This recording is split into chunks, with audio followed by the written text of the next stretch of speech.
Hello guys, in this video I'm gonna show you how to transfer money from FASTag to bank account in PhonePe.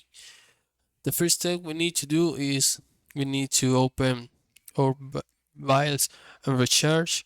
Uh, we need to select this option right here. You need to find this section right here, and then in this area right here we need to select this option uh, right here called FASTag.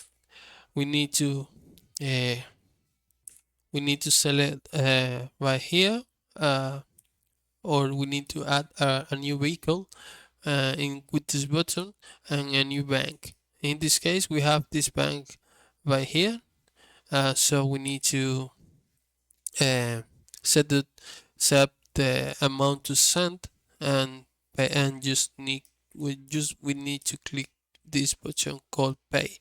Once we have done this, we need to open our bank, and then we need to log in our bank and find if we have our recharge in FASTag. It's really easy to do. I hope this video was helpful. Please comment and subscribe.